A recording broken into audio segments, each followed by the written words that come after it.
El presente trabajo, trabajo final sobre el curso de recuperación de la información, tiene como título Determinación de clústeres espaciotemporales de zonas de alta velocidad para Sutran. La conformación del grupo está César Augusto Charaya, José Alexander Latorre, quien le habla John Manchego y Jason Paul Caguana. Bien, una pequeña introducción sobre el trabajo final. Actualmente tenemos muchos problemas relacionados con el tema de los choques y las infracciones relacionadas a los excesos de velocidad, ¿no?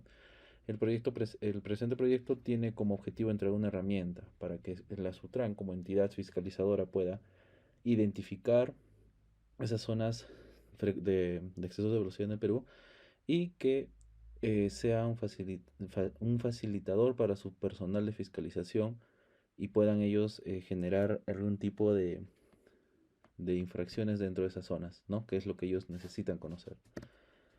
¿Cuál es la motivación del presente trabajo?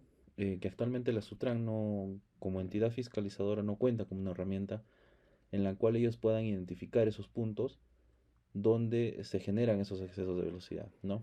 Generalmente con los buses interprovinciales, ¿no?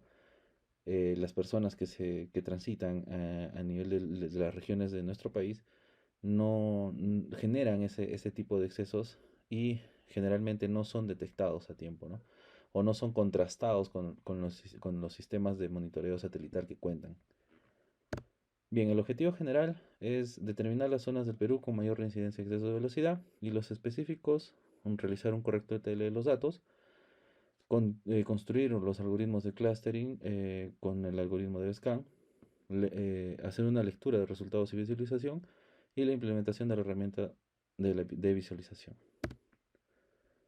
¿Cuáles serían las preguntas que este trabajo o este análisis de proyecto intenta responder? ¿En qué lugares se concentra la mayor densidad de unidades vehiculares con exceso de velocidad? ¿Y en qué horarios se presentan las mayores concentraciones de unidades de vehiculares con estos excesos de velocidad? Bien, le doy paso a mi compañero Paul. Bien, doctora, buen día. Soy Jason Paul Caguananina y voy a exponer ahora la parte de trabajos relacionados.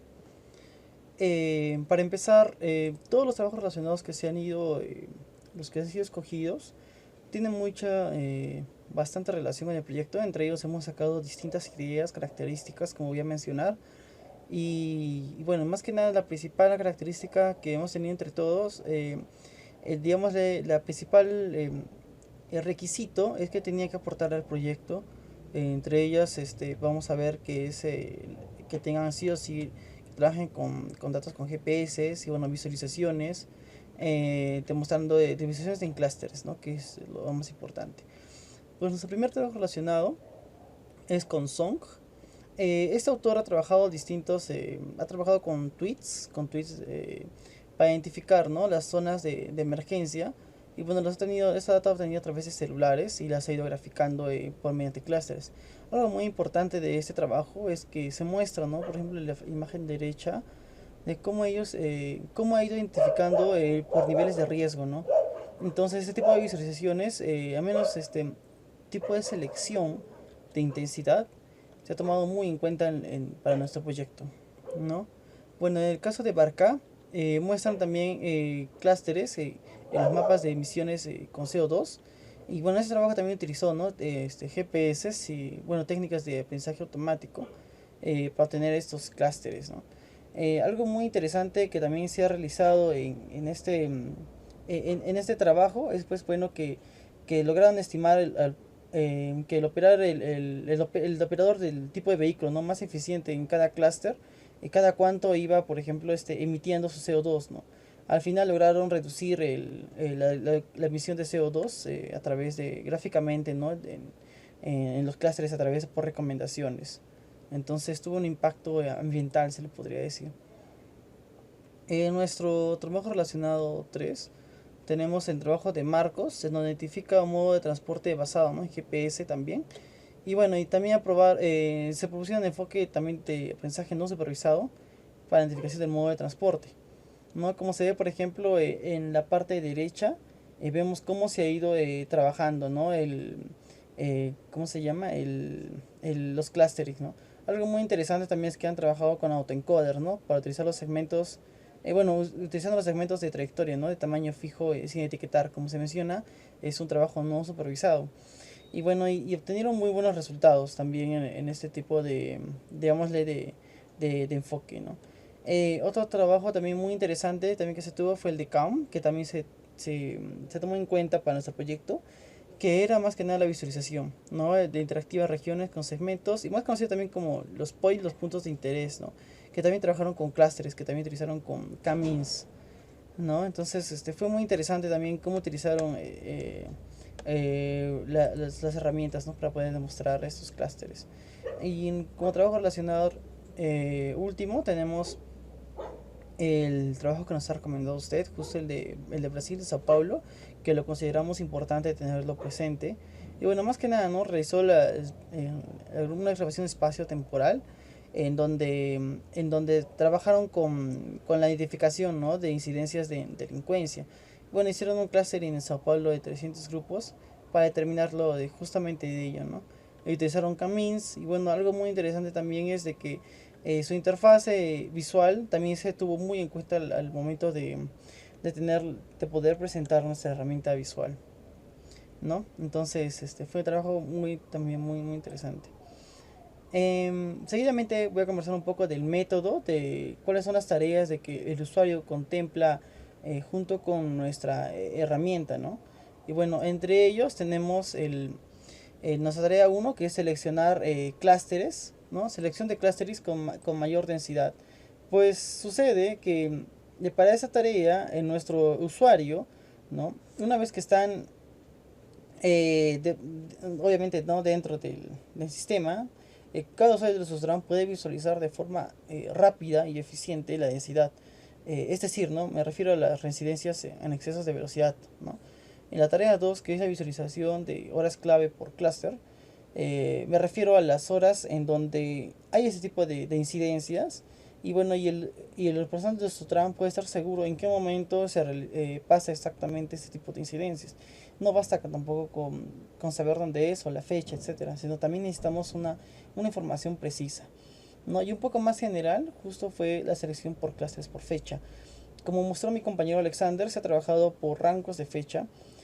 Bueno, perdón, mi compañero Alexander va a ver más adelante que va a mostrar este tipo de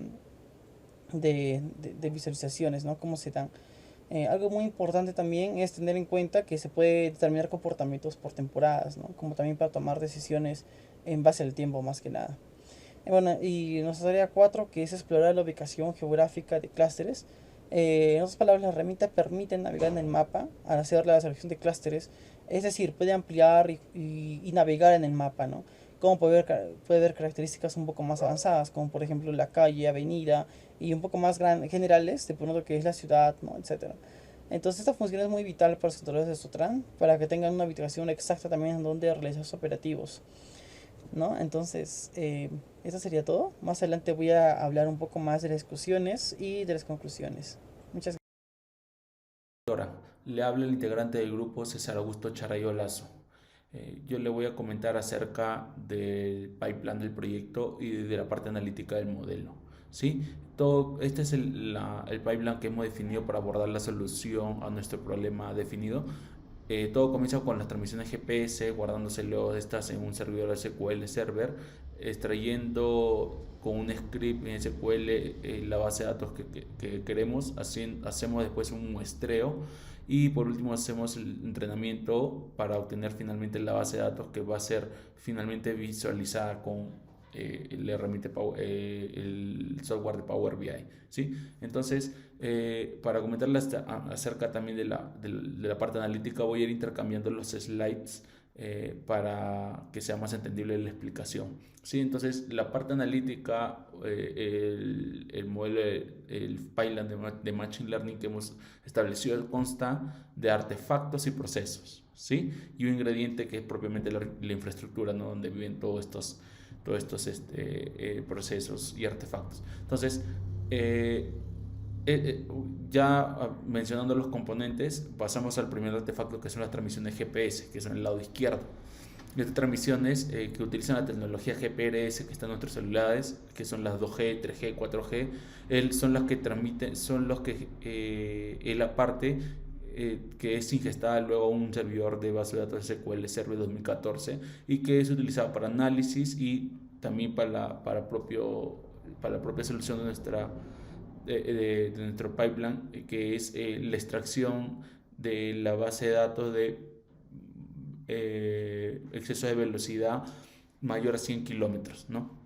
Y esto es hecho con el SQL Server, lo definimos como un proceso, ¿no? En el punto 4, ya después de definir y ejecutar sobre la infraestructura de ese proceso, y tenemos el artefacto que es el artefacto crudo, el dataset crudo, que es el resultado como tal, pero sin ningún tipo de transformación, sin ningún tipo de limpieza, ¿no? Lo que se le llama el dato raw.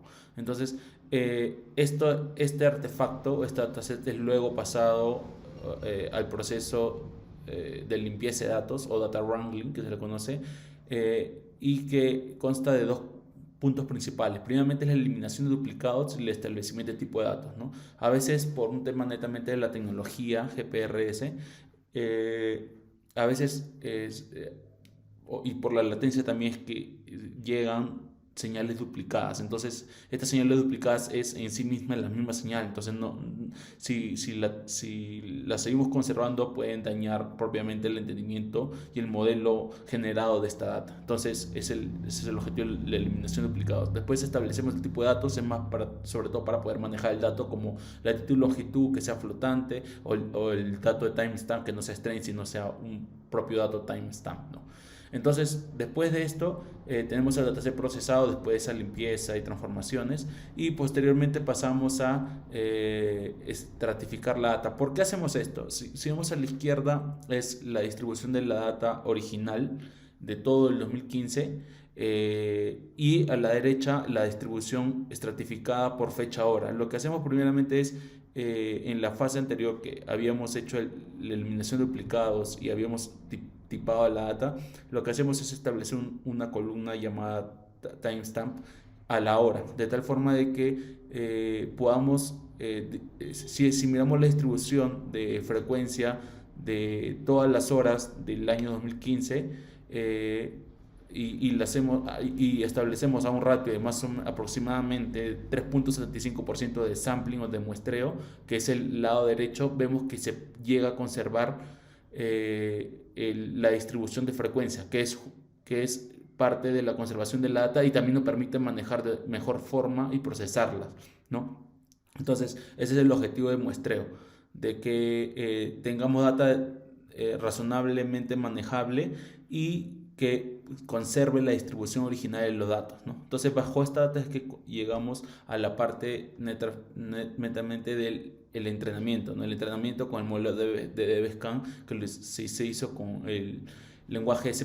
¿Por qué? Porque ya al ser C++ un lenguaje de bajo nivel, podemos manejar las optimizaciones o tener un control mejor de nuestras optimizaciones para específicamente esta solución al problema que hemos definido. Entonces, ese control, y al ser un lenguaje de más bajo nivel, nos permite procesar mejor y también de haber obtenido mejores resultados, ¿no? Al momento de la creación de los clusters, que por cierto son clusters automáticos, no necesitamos setearle algún tipo de cantidad de clúster que necesitan, ¿no? Sino simplemente le definimos una distancia entre puntos, y pues una cantidad mínima de puntos que forman el clúster. Entonces, por último, y ese es el último proceso, y el último artefacto es propiamente dataset, que ya sin duplicados, sampleado o muestreado y después entrenado, etiquetado con el clúster que pertenece a ese punto, latitud, longitud y hora, ya con esa etiqueta pasa a la etapa de visualización de nuestra solución, que lo va a comentar mi compañero Alexander. Entonces eso es todo. Muchas gracias.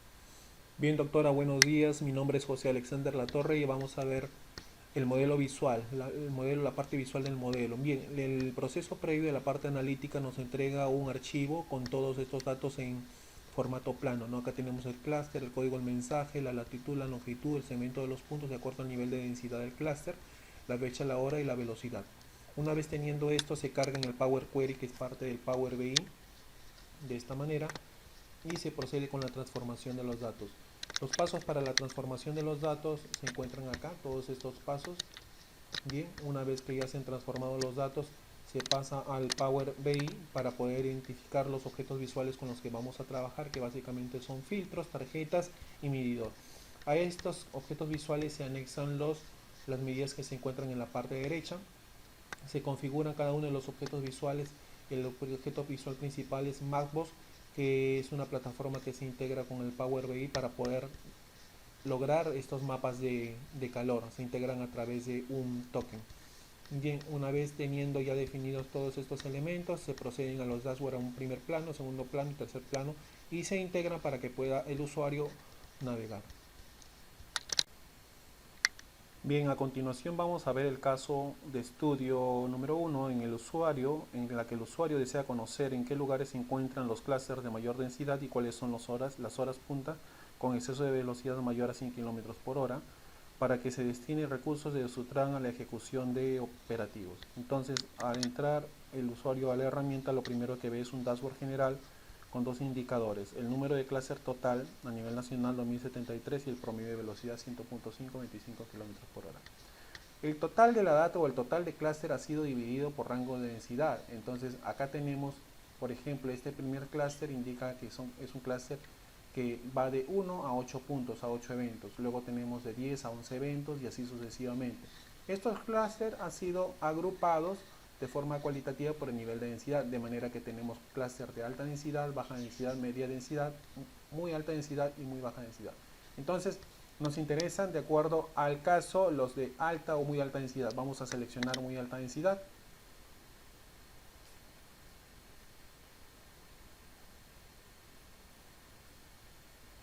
Bien, y al seleccionar muy alta densidad, lo que nos aparece son los dos segmentos o los dos rangos de densidad que pertenecen a esta categoría, ¿no? Y en la parte izquierda vemos el mapa con el mapa de calor con los clústeres. Entonces vamos a hacer un pequeño zoom.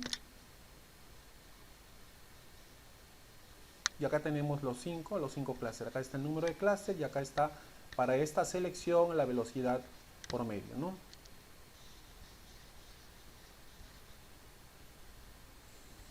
Bien, como ya tenemos seleccionada esta categoría del nivel de densidad que es muy alta, acá nos aparecen dos segmentos de dos rangos de densidad. En total hay 5 clústeres en esta categoría, pero lo que nos interesan son los que tienen mayor rango o nivel de densidad. Entonces vamos a seleccionar este rango. Al seleccionar este rango, tenemos 3 clústeres en este caso. Tenemos 3 clústeres. Entonces vamos a ir a un segundo plano. En un segundo plano o un segundo dashboard vamos a ver lo siguiente.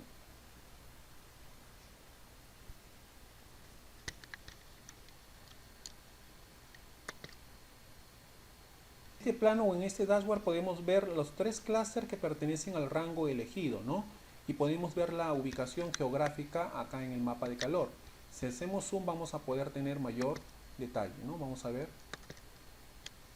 Entonces estamos viendo la ubicación geográfica de cada uno de estos clústeres. Primer clúster, segundo clúster, tercer clúster.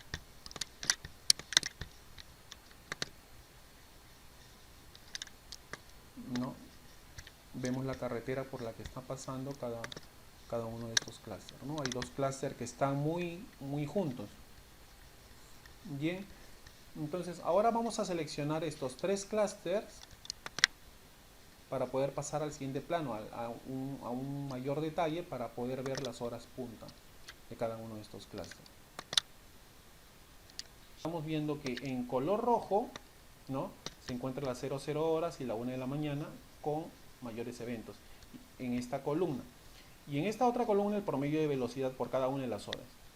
Entonces tenemos 00 horas, 1 de la mañana, a las 11 de la mañana, a las 15 horas, a las 17 horas, a las 20 horas, 21, 22 y 23 horas. Veamos qué pasa para el siguiente clúster de muy alta densidad. Bien, de la misma manera me está mostrando la ubicación en la parte izquierda, el rango de fecha, que también puede hacer un filtro, y acá también las horas punta, ¿no? Para esta semaforización se han tomado 3 intervalos: amarillo, verde, azul, amarillo, hasta 15 eventos, de 15 a 35 eventos verde, y de 35 eventos a más rojo, ¿no? Y para el siguiente clúster, el clúster 262, de igual manera, y tenemos la ubicación geográfica.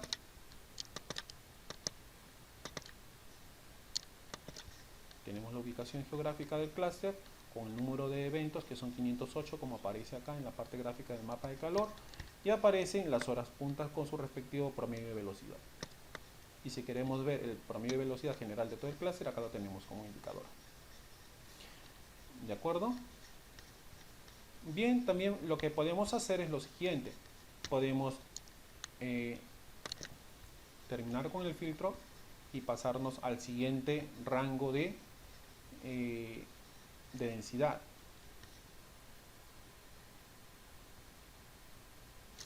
Bien, en este rango de densidad, que pertenece al nivel de densidad muy alta, todavía tenemos 2 clústeres. Ahora, estos 2 clústeres tienen que aparecer en el siguiente nivel.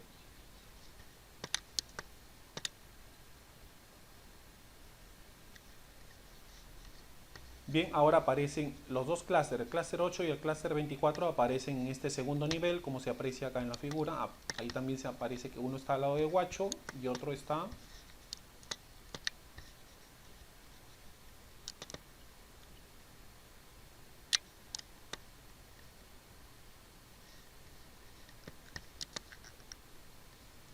acá. Aparece que uno está al lado de Huacho, en la zona del Solitario, y otro clúster se encuentra a nivel de Nuevo San Juan. Bien, ahora vamos a pasar al tercer nivel para este rango de densidad.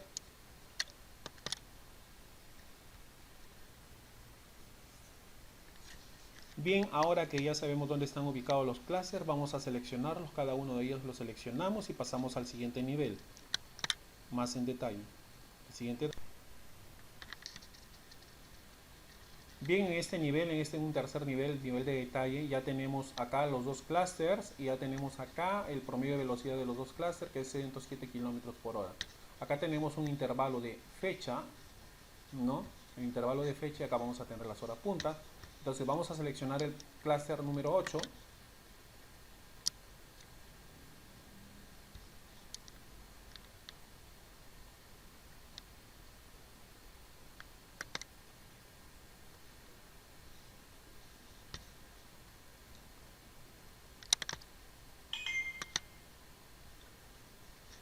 Entonces seleccionamos el clúster número 8 para este periodo de 1 de enero de 2015 a 31 de diciembre de 2015. Entonces acá vamos a ver que el promedio de velocidad es 105 km por hora, y las horas puntas son, a ver, tenemos a las 00 horas a la 1 de la mañana, también tenemos 39 eventos, 44 eventos, y tenemos a las 22 horas con 31 eventos, ¿no? Y el promedio de velocidad la podemos ver en la siguiente columna. Bien, ahora elegimos el clúster número 24, como podemos apreciar se encuentra entre Monte del Pinar y Nuevo San Juan. ¿Sí? Ahora las horas puntas son 00 horas con 35 eventos.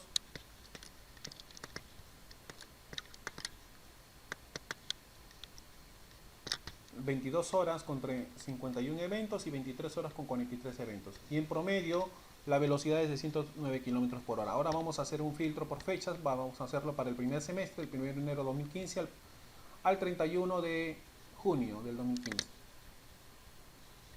Entonces hacemos lo siguiente, vamos a ir hasta junio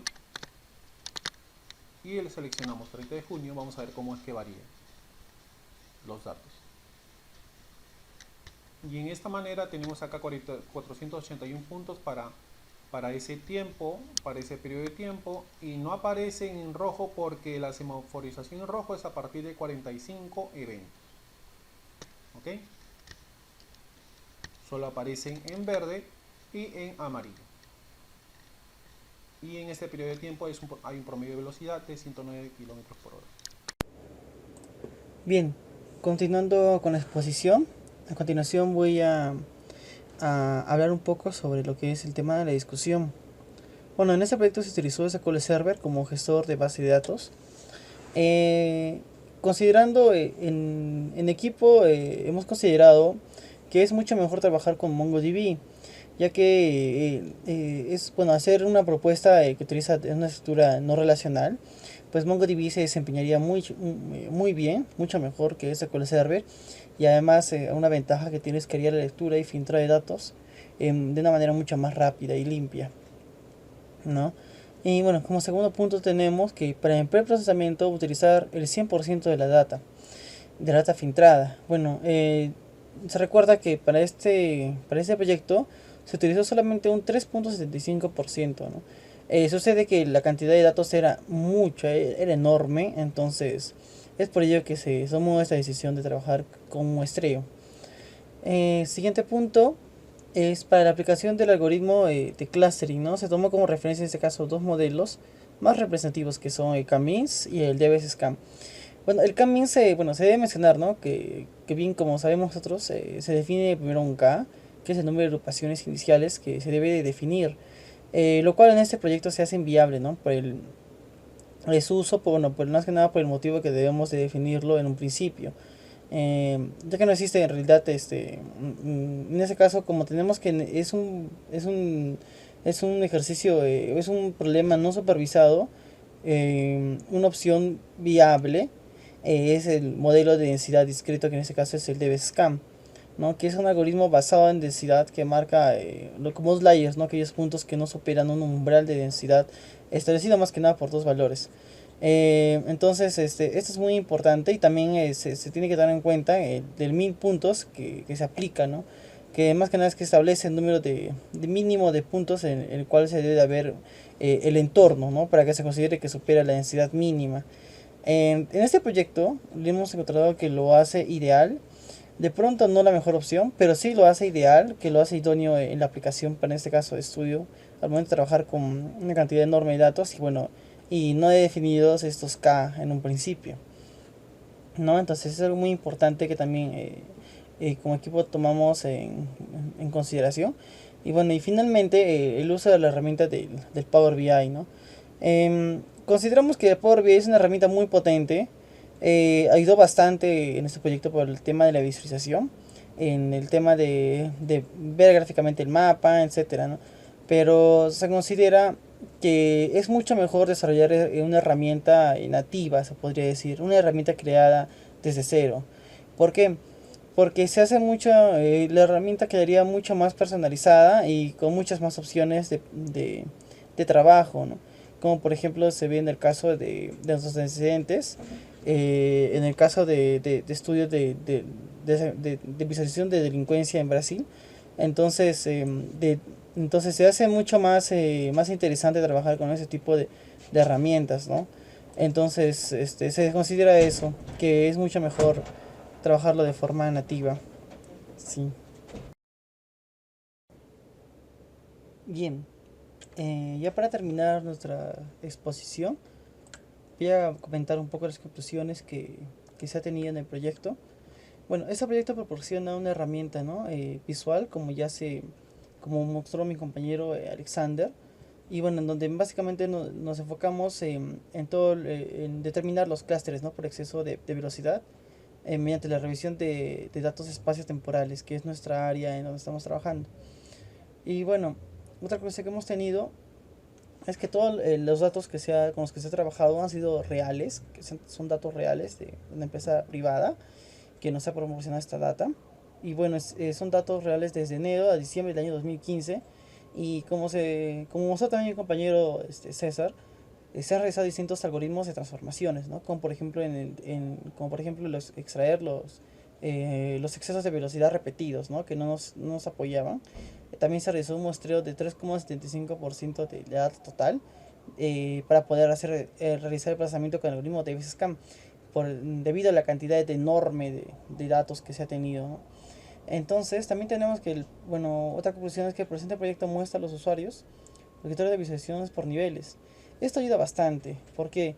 Porque cada usuario de Sutran puede lograr su objetivo de búsqueda personalizada de información entrando al sistema en cualquier parte. O sea, me refiero a que no solamente puede de pronto, no necesita una serie de pasos, sino puede entrar de frente para verlo por fecha, por intensidades, etcétera, ¿no? Entonces también es muy importante que se tenga en cuenta. Otra conclusión es que para este proyecto se ha tenido como herramienta visual principal, es Power BI.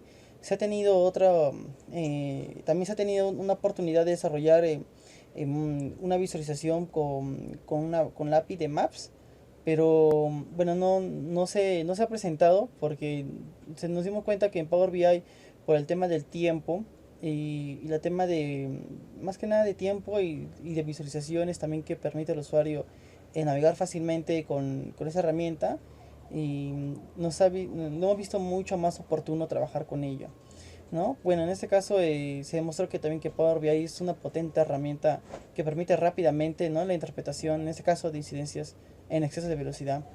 Bueno, y además esta herramienta de visualización también integra diferentes objetos propios, ¿no?, y diferentes plataformas, como por ejemplo entre ellas se encuentra vinculada, ¿no?, con Mapbox, que bueno, es una herramienta que trabaja junto con Power BI, que también permite los mapas de calor, ¿no? Demostrar mapas de calor en los clústeres.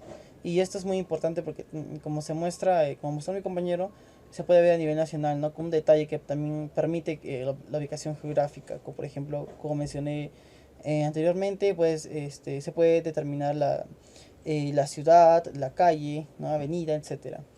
Y bueno, y también además, otra conclusión que tenemos es que mediante esta utilización de herramienta, el personal de Sutran puede gestionar, mantener y terminar su operación de manera eficiente.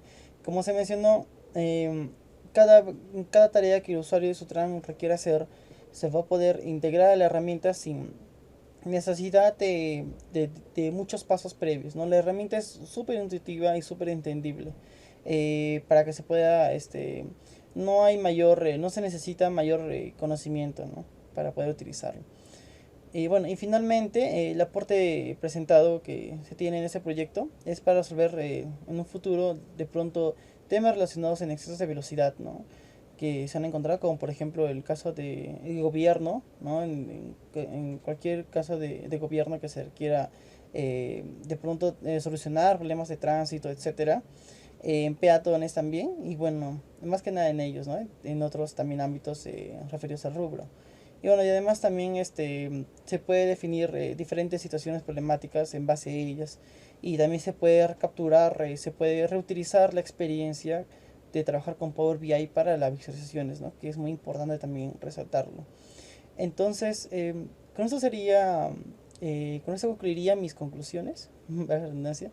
Y bueno, y a continuación tengo para mostrar las referencias con las que hemos trabajado, se tengan presentes, ¿no?, en todo el proyecto, en los que hemos ido utilizando, nos hemos ido referenciando, etcétera. Bueno, doctora, esto sería todo. Muchas gracias.